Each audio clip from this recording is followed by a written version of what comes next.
one game away. Blow up. We're playing for something, man. We're playing for something. It's gotta mean something to you. It gotta mean something. Everything you got. Let's finish this. Do it, fellas. Let's go. Let's do it, fellas. Finish 2-3. 1, 2, 3. Finish. I can't even think about all of the shit I did to fit in. Past hard to watch like a fucking scary movie. I'm always happy to meet somebody that never knew me. Change for the better, hope niggas are living through me. I put it all on the wax so the people can know the true me.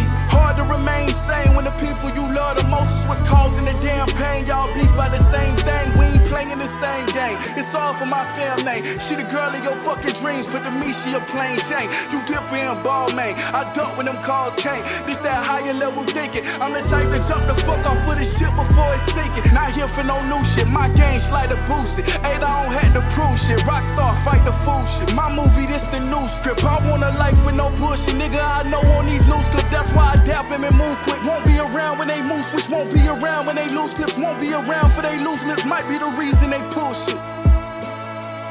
Yeah.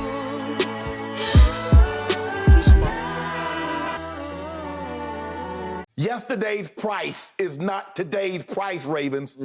What you thought you were going to have to pay him, you're going to have to pay him more. Yo, listen to me. I got to make this message very clear. I got to say something before I get into the show. I have to say something because, I'm very invested in my favorite sports teams, right? And I'm very critical of them when I need to be critical.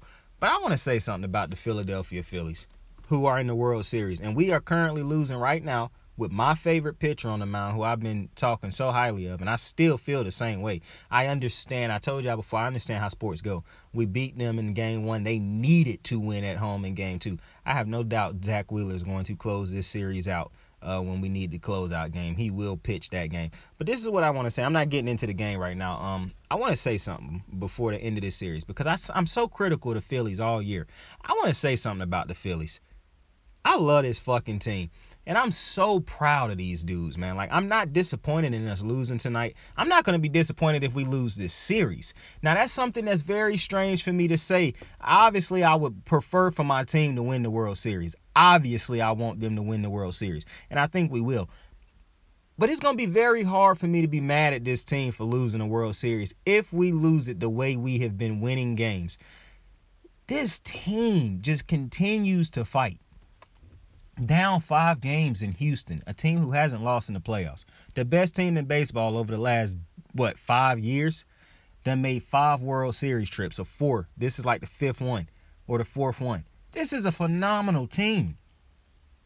But the Phillies just keep fighting. My faith in this team has skyrocketed. And this is all I ever wanted from this team. I didn't come into this season saying, win a World Series. That's the only way I'm going to be happy. I'm not crazy. I wanted this team to fight. You have talent. Fight. You have the leadership. Fight. Be competitive. Be in games. Love each other. Be a team. That's all I ever want from my sports teams, bro. Obviously, I want us to win a championship, but that will happen when you get all the other things right. And so, I just want to say I'm proud of these dudes, man. I'm like a proud pops, man. These dudes making me so happy, man. JT Realmuto, Kyle Schwarber, Nick Castellanos, Zach Wheeler, Aaron Nola, Gibby, who ain't even pitched in the World Series or in the playoffs yet. I'm still proud of you. You played a part in this.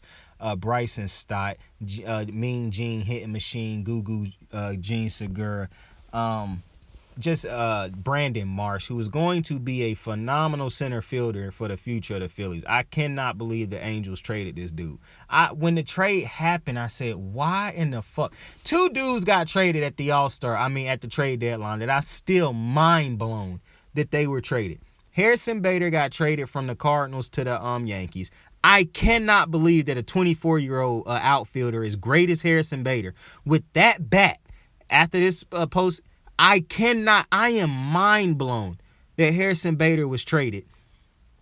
And Brandon Marsh, I cannot believe that 2 dudes as young as those 2 that has already shown the type of potential that they've shown. Sure, they was having a rough year at the beginning of this year.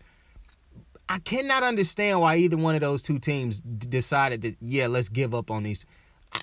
For the Angels especially, Brandon Marsh is going to be a great player. I don't know if you watch Brandon Marsh or not. I'm pretty sure.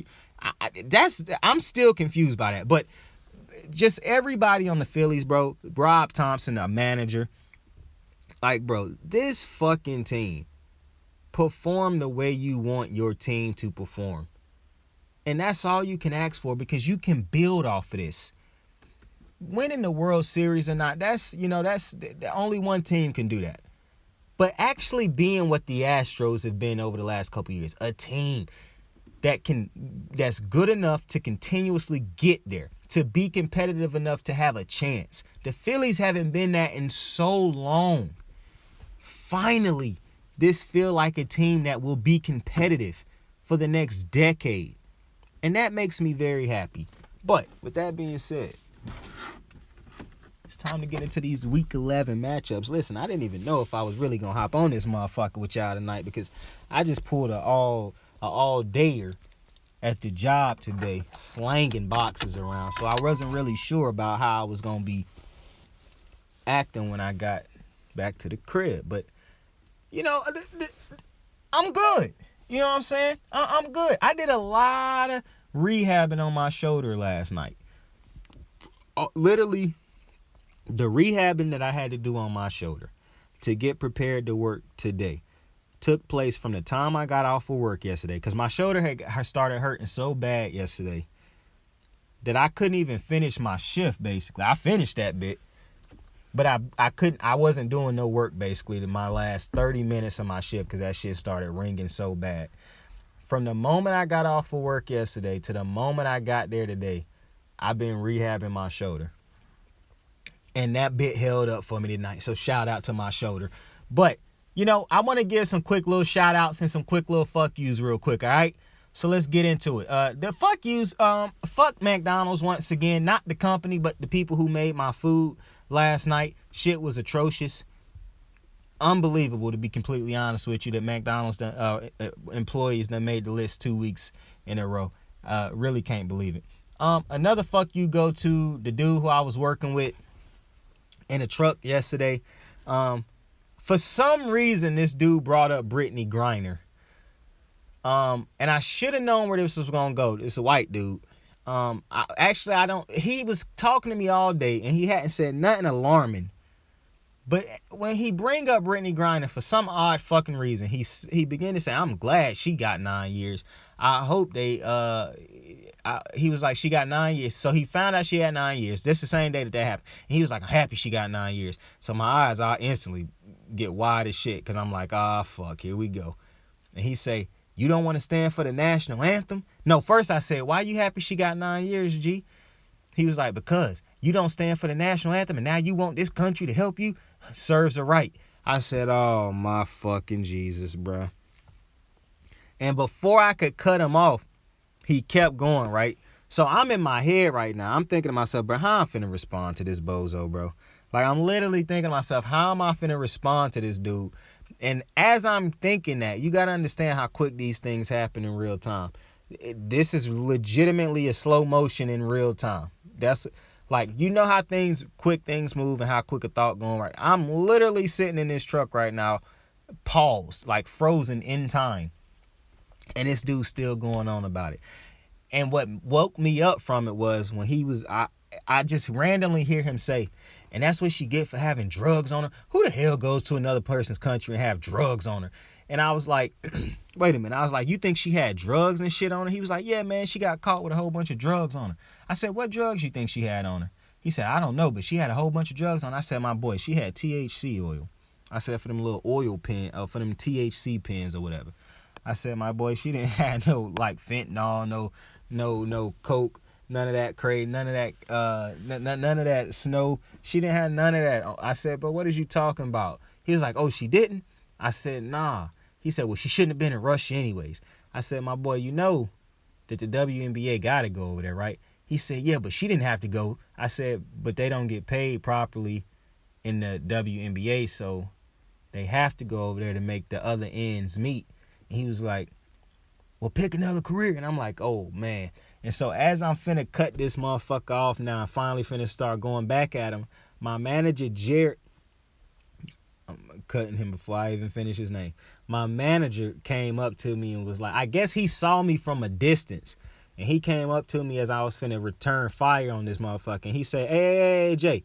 He said, come with me. So as we walking away, he said, hey, man, I'm putting you in a different truck. I said, good, bro. I said, don't put me in a truck with that motherfucker no more. He said, hey, dead ass. He said, I was looking over there. He said, that's why I came and got your ass out that truck. He said, because I saw your energy. I was like, what the fuck wrong with this? I was like, yeah, man, you won't believe what this motherfucker just said to me. And so my manager cool as hell. Like, we could be in crazy work. And if me and him trying to have a quick little conversation, motherfucker legit will pause, walk to the side, and me and him will have the quick conversation and everything, bro. Like, this motherfucker really cool as hell, bro. Like, dead ass. This is one of the coolest motherfuckers I know, bro. This, for one, he easily the coolest manager I ever had. But so I was like, bro, this motherfucker just said yada, yada, yada about Brittney Griner. When that motherfucker looked at me, he said, bro, dead ass. I said, man, nope, bro. I said, froze me. I said, dead ass froze me. I said, I couldn't believe what this motherfucker was talking about. He said, I got you. You ain't getting in that truck with that motherfucker. I said, but it's like, bro, this shit was so wild, bro. Like, you gotta understand. You think you only see this shit on Twitter, my boy? I saw these Twitter finger motherfuckers in real life. Not to mention, y'all know how y'all think these motherfuckers who tweet weird shit like what Buddy said. Y'all know how y'all tweet them little pictures and say what they said as an insult. I just want y'all to know, they really do look like them motherfuckers in the pictures, bro. I'm not finna insult Buddy. I'm not gonna do a breakdown of how he looked. But I just want y'all to know, they do look like them pussies that y'all be seeing in them pictures on Twitter. So they talk like him, man, look like him. So do with that what you will. But let's get into this week 8. Hold up, bro. I didn't write week 8 at the top of my paper, bro. And I have to write that down in my notes so I can remember on a week-to-week basis what the fuck I'm doing and what picks I am making. So if somebody say something, I can boom, boom, boom, go back to my picks. You dig what I'm saying? Let's get into it. San Francisco. Bro, you know what I forgot to do? I forgot to put the records beside each team. So apologies for that. My bad. But listen, San Fran is headed to, oh shit. San Francisco headed to the Rams to take on headed to LA to take on the Rams. Bro, I think I saw a graphic the other day where it's like the Rams done been beat by San Francisco in the regular season the last 7 times they done played. That's insane. And I want to pick the Rams. Y'all know I ride with Aaron Donald. But I got to take San Fran, bro. I have to. That's crazy how, and they already done mopped them up once this year. And San Fran just came off of a bad little loss, so they need this dub right here.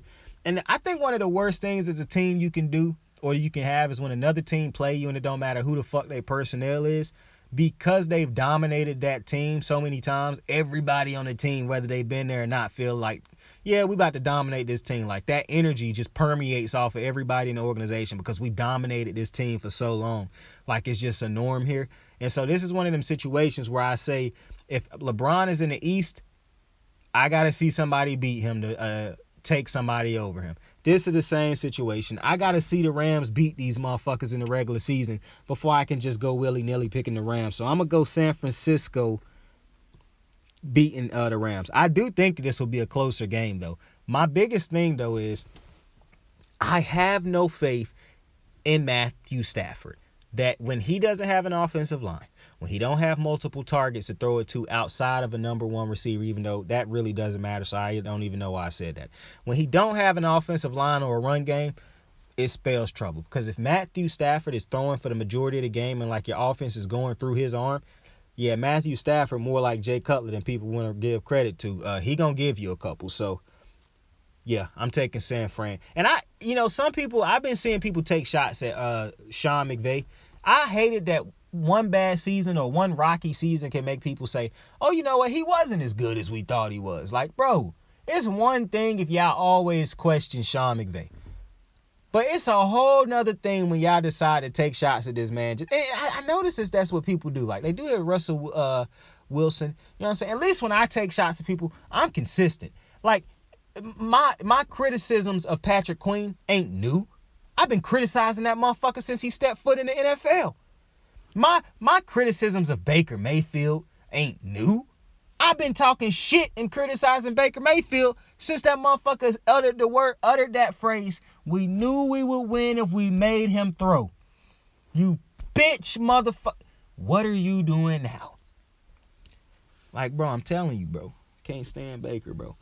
But listen, that's neither here nor there. Raiders are headed to New Orleans to take on the Saints.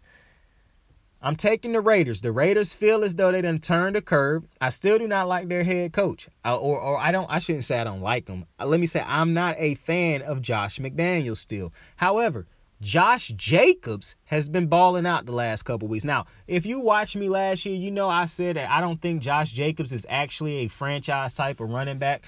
But that's because I don't really believe there's too many franchise running backs out there nowadays, because the way the league is, it's impossible to be a franchise running back. It just is what it is, unless you're Derrick Henry.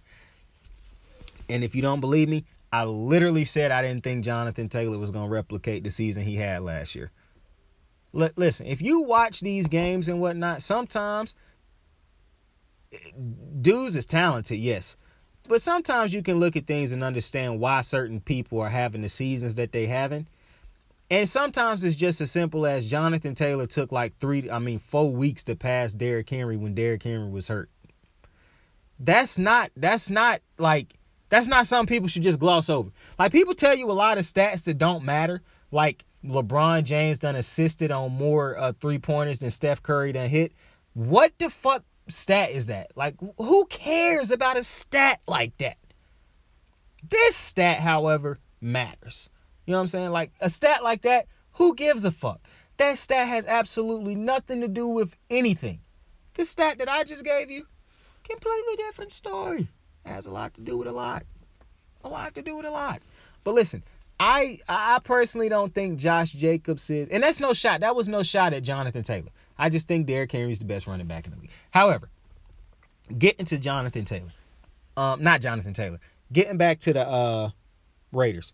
Josh Jacobs. I think Josh Jacobs having a good year. Now, this is an interesting thing. He is in a contract year, and I don't know if he'll get re-signed by the Raiders, but I don't think it mattered that he putting on his, like, I think the NFL done evolved to the point where a running back having a strong year will not matter.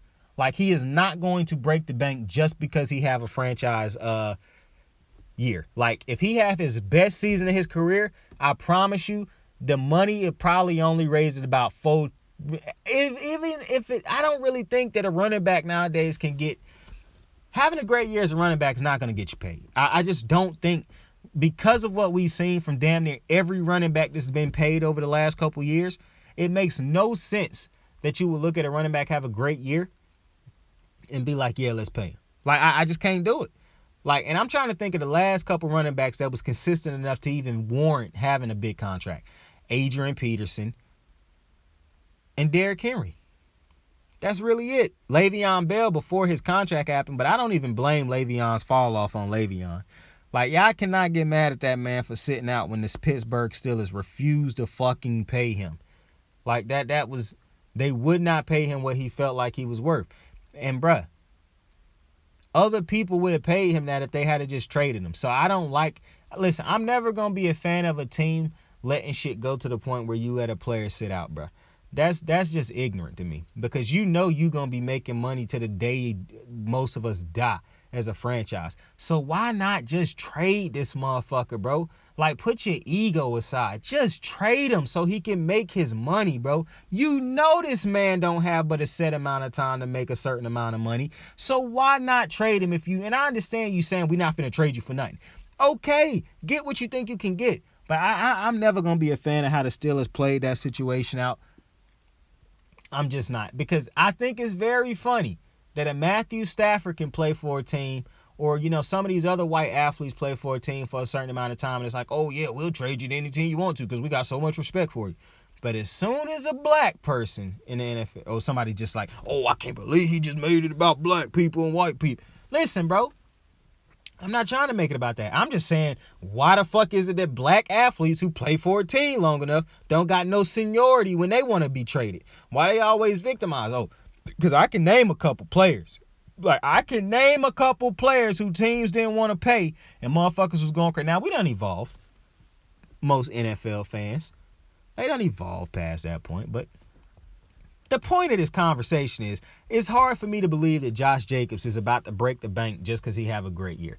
Maybe he'll get a contract. Now, I do think if Josh Jacobs is play great, he is still playing himself into a contract for somebody, which is, he better pray that the Rams don't end up trading for somebody. Because if so, because the Rams did try to trade for Christian McCaffrey, which I thought would have been a phenomenal move. However, Josh Jacobs could end up in with the Rams. Now, if I'm the Rams, I don't personally think I would go for Josh Jacobs, to be honest with you. I just done seen him have one good year, mid, and so far he off to a good start. So it's hard, and I'm very critical of running backs because, like, for instance, Gus Edwards, if he were healthy, I would prefer Gus Edwards over him. And Gus had never been hurt until last year, but Gus is a more productive running back to me because he pick up yards. He a big running back who still, for some reason, is great at seeing the field and, like, with agility and all that. Like, to me, it's hard for me to, and you wouldn't even have to break the bank for Gus. So it's just hard for me to pay, JK. JK can have 2 crazy years back to back, and I ain't paying him. Not like some absorbent, crazy ass contract for a running back, because he already done been hurt his first 2 years. Because running backs get hit all the fucking time. So it's just hard. The only way to be a running back and ensure you never get hurt is to literally always run out of bounds, which is not always the case. You don't always have a chance of running out of bounds. So the only way you can ensure you never get hurt as a running back is to score 100% of the time. Every time you touch the ball, you got to score.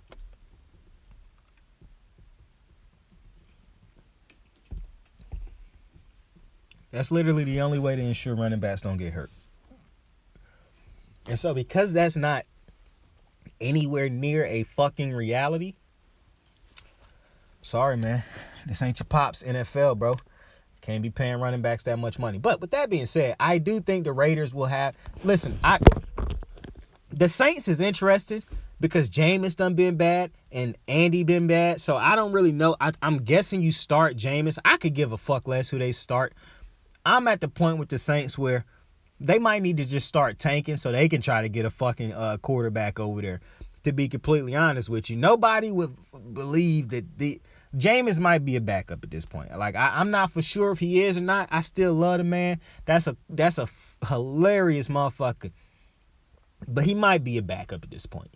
I know Andy is a backup. Like, if you saw that Thursday night game, you know Andy a backup. But,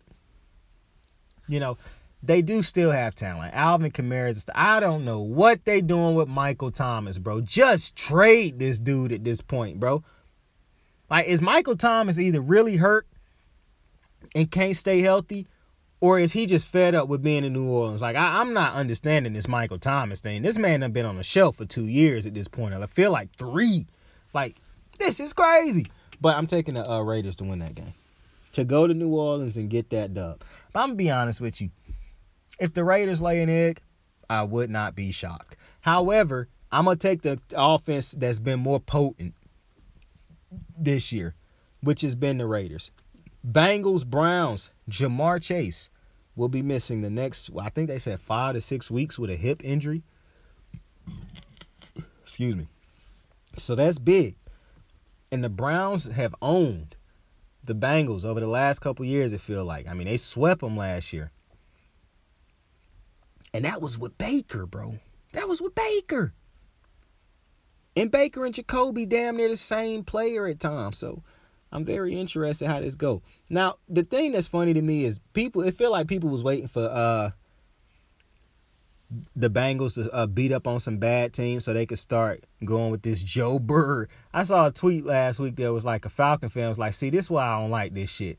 The Falcons play like shit, and now somebody gonna be tweeting. Now they gonna be tweeting, oh, Joe Burrow is back. And I was like, yo, you dead ass right. Like, she was like, bro, everybody hurt on our secondary, bro, but they finna be tweeting, Joe Burrow lit this team up, so they gonna be like, oh, Joe Burrow back. I was like, bro, you nailed this sports analyst to a T, boy. When one of they white knights go crazy, they go crazy. It don't matter who the fuck they people played against. I see them criticize everything Lamar Jackson do. If Lamar Jackson lights somebody up, they gonna say, well, you know, that team didn't really have a good defense. These people was hurt. Let Joe Burrow light somebody up. I don't give a damn if every fucking person on that defense that's a starter was out that week. They gonna run that shit all week and talk about how Joe Burrow is a top 5 quarterback all time. You don't believe me? They did the shit last year. And Joe Burrow was lighting up defenses that was damn near playing with motherfuckers coming off the street the week before. Don't believe me? Just go look. But saying he still made it to the Super Bowl. I ain't taking nothing away from that. I'm just saying, can we judge the product for what it was? That's all. Can we call it how we actually see it? That's all. And if we're going to act like this for Joe Burrow, can we give Lamar Jackson his flowers? Like, that's all I'm saying. But, you know, fuck me. But this was actually a difficult game to pick. Because it don't fucking matter that the quarterback for the Browns is incompetent. It don't matter. Because they still keep finding ways to beat the Bengals. And they at home. So you want to know what's crazy? I can't even believe I'm doing this. But I'm picking the Browns to win this game. Joe Birdie's nuts. I was finna see if this wasn't recording. What I would have said was going to hit very hard. But we recorded. So, you know, I'm just leaving it Joe Birdie's nuts, motherfucker. But Dolphins, Lions. Cannot lie. Was not that impressed with Tua. Well, I wasn't. I like Tua. But Tua could have thrown like 3 or 4 interceptions against Pittsburgh. Pittsburgh defense being the trash cans that they are this year. Now, let me take that back. I don't want to be disrespectful to Pittsburgh defense. But Pittsburgh defense having a little rocky start this year.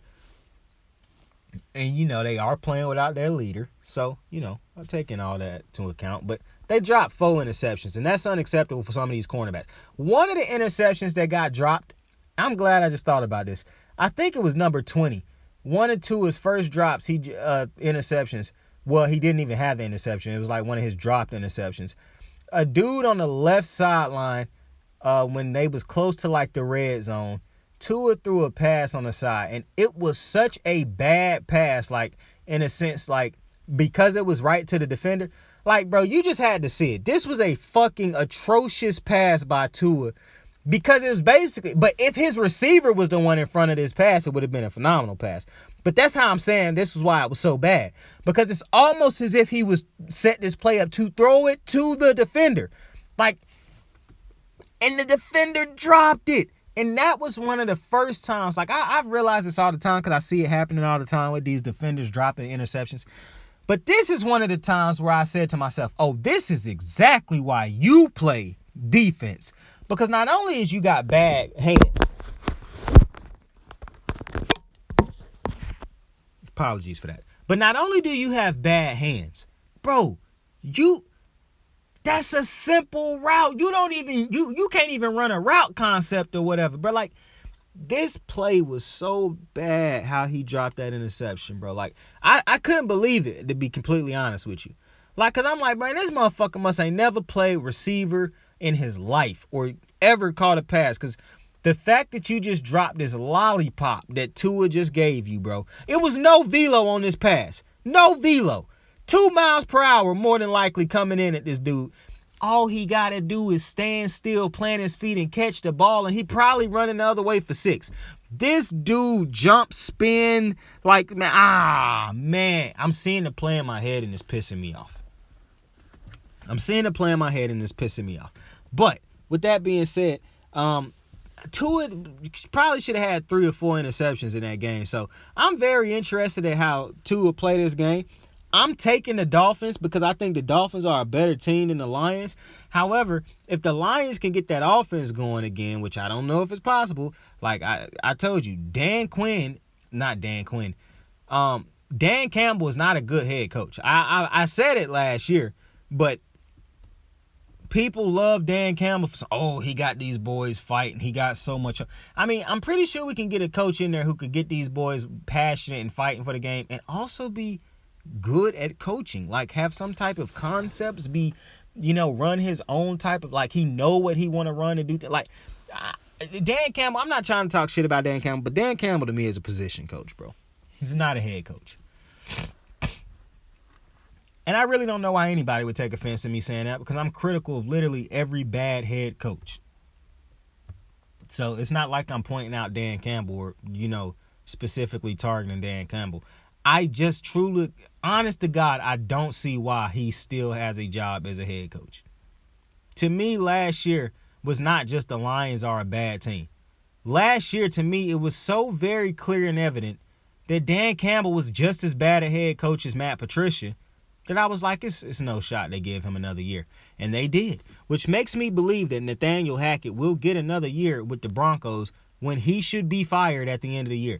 And that's very interesting to me that Steve Wilkes and the dude from the Texans last year could be fired after 1 year, but these two motherfuckers can't be. Like, that's just very weird to me, because I came into the year thinking Dan Campbell was the worst head coach in the NFL. And I'm very critical of some of these head coaches.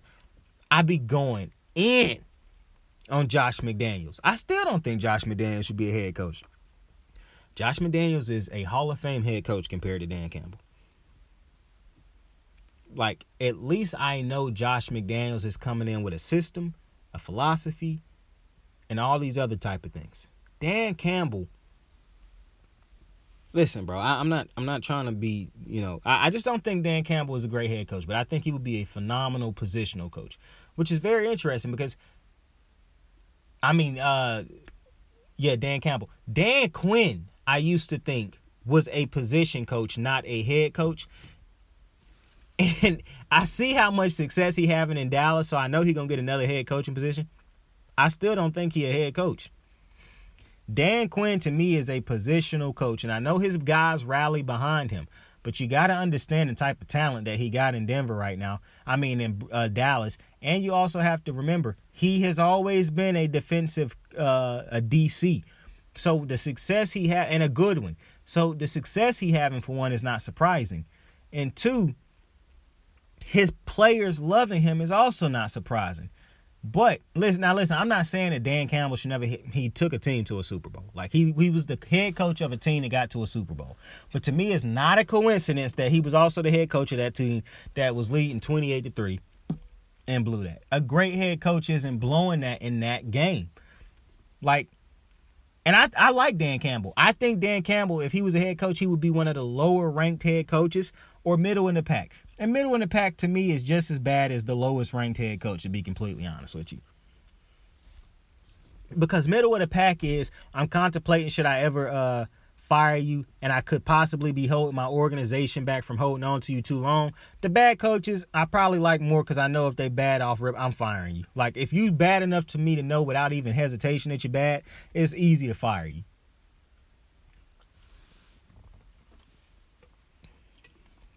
But the ones like Rex Ryan, who you can see clear evidence that, yeah, he might not be the best head coach. A lot of things he don't do really great. But then you got to think, because it's like, damn, but his players love him, his defense good, and you know what I'm saying? So those are the hard ones to get rid of when they middle of the pack type coaches. And just to think, the stupid ass Ravens was about to fire an elite head coach a couple years ago before Lamar Jackson saved that franchise. But that's neither here nor there. I got the Dolphins winning that game. Titans-Texans. Excuse me. And see, we talking about another head coach who could probably be fired at the end of the year, and Lovie Smith. Never should have got that Texans job in the first place. He's just a placeholder for somebody who, when the Texans get a high draft pick with a good quarterback, they can go ahead and bring in a white head coach to coach them up. But that's neither here nor there. I'm taking the Titans because Malik Willis will be making his start. Ryan Tannehill not playing. He hurt. So Malik Willis is making his first NFL start. I don't know how great Malik Willis will be in his first start, but I do think that he got a chance to add extra years on a Derrick Henry's career. If he and Derrick Henry can be dynamic together, they can get him another well, you know what, actually, I take that back, because I think Derrick Henry leaving after this year, to be completely honest with you. And Derrick Henry might end up in Buffalo, or I don't think he's going to end up in Buffalo. I think he head to L.A. before he head to Buffalo, because as much as I know he probably love to play with Josh Allen, I don't know if he want to play in that cold air. But who knows? You don't want to tackle somebody when it get real cold outside. So who knows? He'd be a great fit in Buffalo. That's for damn sure.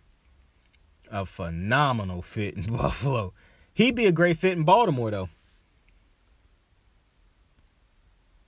I'm telling you, Derrick Henry would be a god in Baltimore, and he'd love it. But that's neither here nor there. I'm taking the Titans to win this game. I think Derrick Henry will ball out, but I also think I don't know why I keep wanting to call this man Malik. But Malik Willis will have a good game. I'm not saying he's finna light the world on fire, but it's the fucking Texans. This is a phenomenal game to get him going and get him his first start. So shout out to the boy, Malik Willis. Washington Colts. So you know Matt Ryan has been benched. Ellsbury or Barry starting. And they will take on the Washington Commanders. I don't even think Carson Wentz is playing because he hurt also.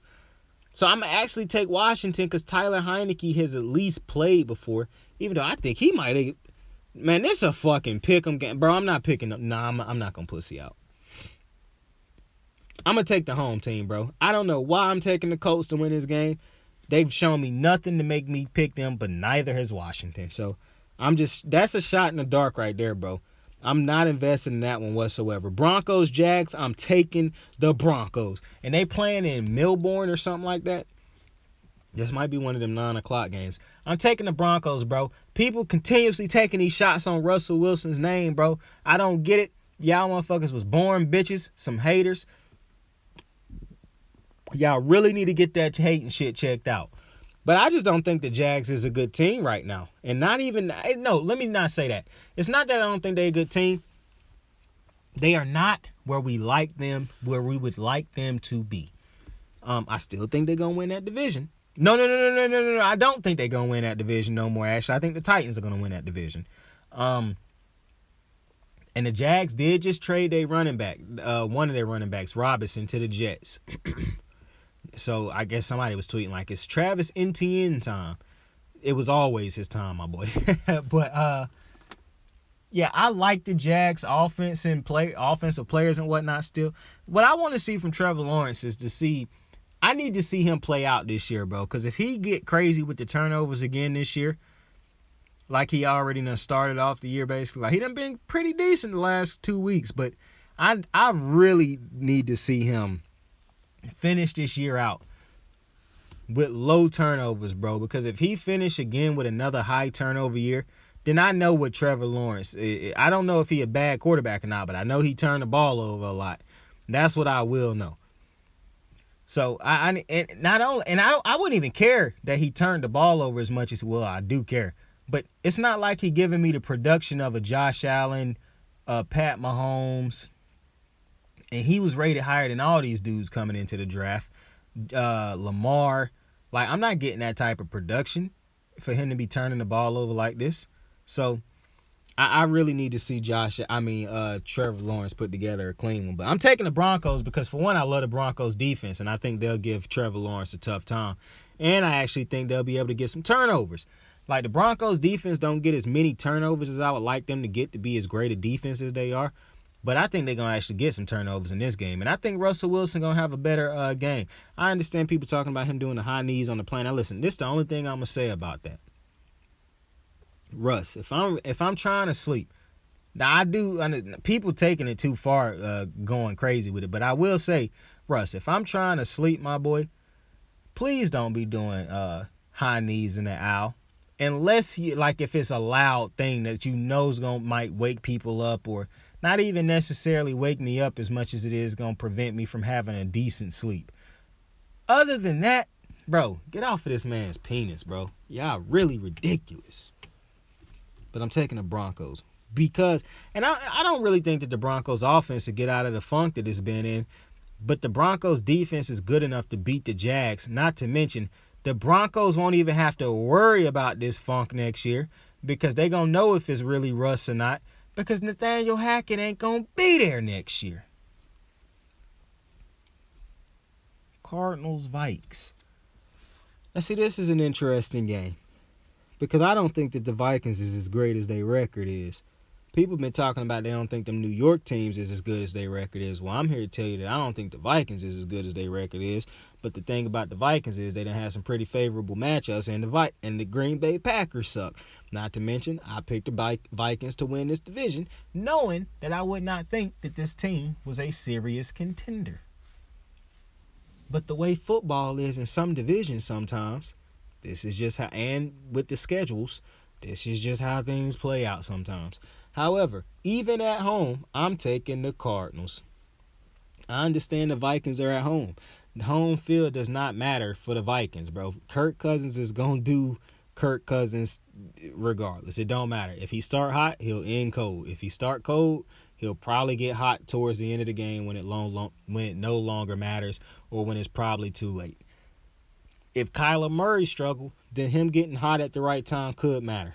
But I think Kyler Murray has his weapons.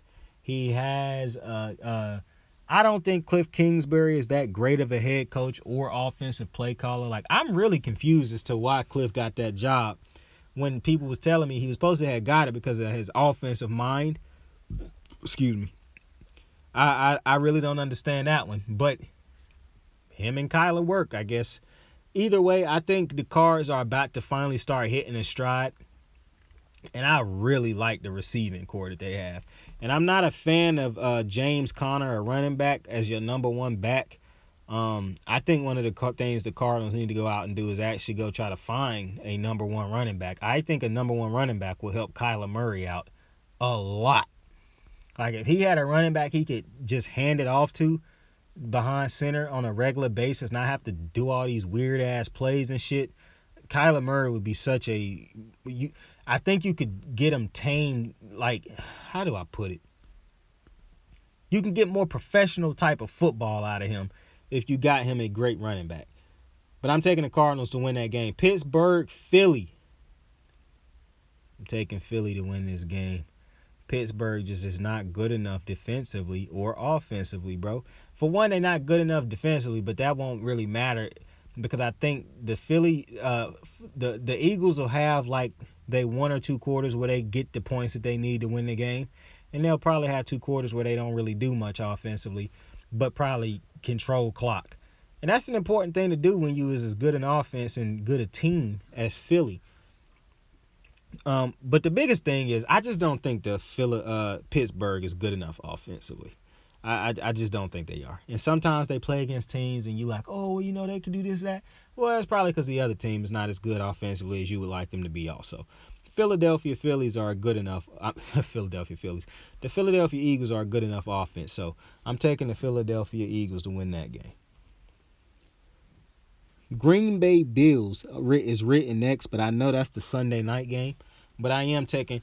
I heard Stephen A. say, no, who was it that said that Green Bay finna get their ass wore out on Sunday? I heard somebody say Green Bay finna get their asses wore out on Sunday, but then they'll be better the next week. Yeah, I'm damn near under that same mindset. Listen, this ain't one of them Green Bay been losing, so this the game that they gotta win, right? Not when your offense done bit as bad as this. Not when you have a just god-awful leader in Aaron Rodgers. Like, it's one thing to tell us to... Like, people hated this man when they were winning games. People was telling me he was a bad leader. I ignored it. I said everybody can be a leader the way they lead, yada, yada, yada. I never said he was a great one. This year is probably the first year where I'm like, this dude is a terrible leader, bro. Like, you cannot continue to throw your players under the bus like this and then talk about I didn't name no names. Motherfucker, we not stupid. And that's one of the things that I think really irritate people about Aaron Rodgers, how he think he's so much smarter than everybody else. But it's so weird that a dude who hate people that feel like they smarter than everybody else feel like he's smarter than everybody else. That's a very weird conundrum. But yeah, I think Aaron Rodgers is a very bad leader. And one of the worst things I think people do is double down on ignorance because of what everybody else might say about something. And it's one thing if the world really do have an ignorant view of things or a this is my way type of view of things, not a rational view of understanding your situation type of thing. This ain't that. This is just Aaron Rodgers is a bad leader. Everybody know it finally and is saying it. and he double downs on ignorance. Like, well, they didn't even say nothing about it. Bro, why would a receiver, a first, second-year receiver, come out and say, yeah, I don't like the way you talk to us, so you do got to do this better, or yada, yada, yada. Why would they do that? And they're trying to be employed, knowing that they could be blackballed or any of those type of crazy things that happen when a great quarterback don't like you. Who knows what happened? So, Aaron Rodgers to me is very weird right now, and a terrible leader. And one of the things that you can't do is, I say this all the time, you should never accept in victory what you wouldn't accept in defeat. And the Packers have been winning for a long time. So they've accepted Aaron Rodgers being as atrocious a leader as he has been. Because there's no way that we the only ones who just finding out that Aaron Rodgers was a bad leader. There's a lot like that AB situation where we found out late that he was a bad teammate, but there are a whole lot of people around was like, yo, AB got to be a bad teammate. And then it came out, yeah, he actually is a shit teammate. Aaron Rodgers is a shit leader. And there's no way that we the only ones who know that. The Green Bay Packers organization, management, team, coaches, they know Aaron Rodgers is a terrible leader, but you locked yourself in with this motherfucker for the next couple years. The only thing y'all got to pray for is that he can retire at some point in time. But if not, this is what it is, and this is what they have. And nobody is signing. Like, no superstar free agent is signing offensively. Is signing with the Packers. It's not happening. You're going to have to draft it. So you have a quarterback who don't mesh good with young folk, with young talent. But that's the only fucking way he's going to get talent over here at that position. Because when the last time you heard of a superstar receiver going to Green Bay? Odell could have went there last year and he didn't. Could have went there this year. He haven't. There's a lot of great receivers who could have signed with Green Bay. None of them seem to ever do. That's interesting. Because Aaron Rodgers played there. So, Aaron Rodgers being him, you would think, better receivers would say, I don't care that it's Green Bay, Wisconsin, terrible weather. They celebrate fucking cheese. Shout out Culver's. I'm come here because Aaron Rodgers here. Yeah, it's funny how that haven't worked out. It's funny how that haven't worked out like that, but, I digress. I'm taking the Bills to win that. I think Josh Allen and his offense is a good offense. I don't think they anything like greater than something I've ever seen. I think they actually done cooled down at times. But I like the team. I really think that the Bills need to invest in a running back. Like, I don't give a damn what you get out of Singletary at this point. He done proven to you that he is not consistent enough to trust him, because when you least expect it, or really it shouldn't be when you least expect it, because he can give you a bad game. When you know that is what a running back can consistently do, more so than when a running back have a great season and that was out of the ordinary, that should tell you what you need to know. If a bad season being out of the ordinary is okay. A good season being out of the ordinary is a pause type of thing, because, whoa, why did he have a good season when he normally nowhere near? So, knowing that, I don't know why the Bills haven't invested. And the Bills invest in a lot of things for Josh Allen. I don't think they either realize how important it could be to invest in a running back for Josh Allen, or they just don't give a damn about the running back position. Which, if that's the case, then, hey, keep trying to figure that thing out, because it's funny how everybody say you can hit on the running back. Everybody can hit on the running back. It don't matter what part of the Bills can't. So that's very interesting. Panthers, Falcons. Interesting thing about this game. The winner of this game is first in the NFC South. And like I said on that breakdown of the Thursday night football game, whoever wins is just keeping that bit hot for Tampa. Because Tom Brady is still winning this fucking division. With that being said, I'm taking the Panthers to win this game. Why are you taking the Panthers to win this game? Because their defense, bro. The Falcons, how they been winning games, only Lord knows. But this defense of the Panthers is a real defense. And now they are going up against teams that are just as bad as them. As a matter of fact, I'm going to be honest with you. Baker Mayfield, to me, is the worst starter in the NFL. So when you go up against every other team, to me, Panthers always will have a chance to lose that game because you got Baker. But you can be good enough you can have chances to win certain games against certain teams because those other teams might be bad enough to where the defense of the Panthers is a great defense to me. So they could stifle another quarterback if they can score points. But the thing that was happening was, Panthers defense was spotting Baker Mayfield 7 points like 3 weeks in a row. And they were still losing because Baker's garbage. So it's very interesting. But I'm taking the Panthers to win this game and to hold first place till Tampa Bay get ready to take it from them. Pats, Jets. Bro, Mac Jones is starting this game. I don't know why my boy Mac Jones allowed Bill Belichick to disrespect him like this. I don't know why he choosing to save Bill. I really don't. He a better man than me. And, could possibly be he really ain't got no leverage or nothing like that in the situation. So, you got to do your job. With that being said, I still think Bill Belichick is an atrocious head coach at the moment. Not all time, just at the moment. Because I just don't agree with how he been doing Mac Jones, bro, and I can't agree with it. I can't. I'm sorry. But I'm taking the Pats to win this game. Now listen.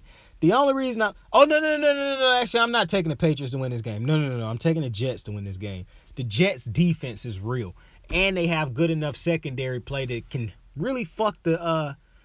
Listen, I understand people think just because Mac Jones, you don't like him or whatever. So, you expect that he should make every receiver on this team better because they play good with Zappy. Well, motherfucker, put Zappy back in. Because to me, this offense ain't good enough to beat a defenses as good as the Jets on a consistent basis. Mac Jones is going to make mistakes because this offense didn't let him make mistakes last year. They put him in the box and said, hand the ball off. And now it's Mac Jones' fault that he ain't developed to the point where he can shred defenses or regularly beat defenses because of how the Patriots use them. That's very weird to me. But I'm taking the Jets because the Jets' defense is good enough. The only reason I don't want to take the Jets is because I don't like the Jets' offense at all. I don't think the Jets' offense is good, to be completely honest with you. They get good production out of the running back, but he just got hurt. And I don't know what you get out of James Robinson, but what I do know is when your quarterback position is that mid, that bad at times, and I think I'm almost ready to make a determination on what I think Zach Wilson is. Not a game changer at this point, I know. But when your quarterback play is so up in the air, I think that is a problem.